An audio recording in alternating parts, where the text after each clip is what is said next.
शोभा जी, जया जी, पांडे, दीपा पांडे जी से लेके तमाम सारे लोग हमारे जो है जो विभिन्न जिलों से आए हुए हैं उन सबका हृदय सम्मान करते हैं। एक आपको पता हो यहाँ भारत रावत जी आएंगे, क्योंकि हमें उन बातों को भी पता होना चाहिए हमें जो लोग कैसे काम कर रहे हैं। तो भारत रावत जी आएंगे और जो हमारा एक केस चला हुआ है सुप्रीम कोर्ट में, उसकी पैरवी भी अब हम लोगों ने करनी है। उसके बारे में भारत रावत जी पूरा विस्तार से आपको बताएंगे। आदरणीय रावत जी, एक बार जोरदार तालियों से ऐसे लोगों का सम्मान करना है। रावत जी का सम्मान करिए। आप सभी लोगों को मेरा सादर प्रणाम। भाई सिर्फ मैं आप लोगों को एक चीज के लिए बताना चाहता हूँ। एक केस हमारा सुप्रीम कोर्ट में चल रहा है जो कि बिल्कुल फाइनल स्टेज पे है।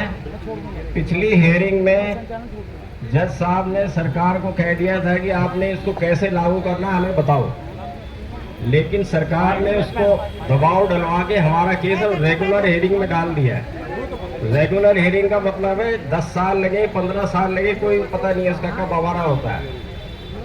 इसी विषय में पालीवाल जी, धर्मवीर पालीवाल जी, उन्होंने सीजीआई को एक लेटर भेजा है कि हमारे केस को पुटअप किया जाए दोबारा, लेकिन वहाँ भी कोई सुनवाई नहीं हो रही है। और जो अभी जो सीजीआई है वो अगले महीने रिटायरमेंट है। उसके बाद जो सीजीआई आएंगे वो सरकार के बिल्कुल पिट्ठू है, वो कोई काम नहीं होगा उससे हमारा।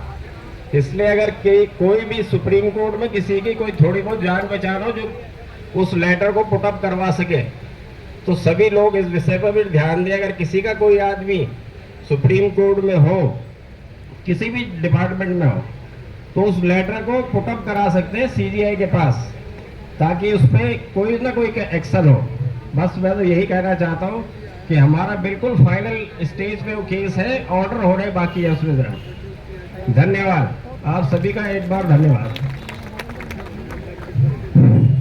उत्तराखंड स्वतंत्रता सेनानी एवं उत्तराधिकारी संगठन आज के इस अधिवेशन के कार्यक्रम में सभी उत्तराधिकारियों का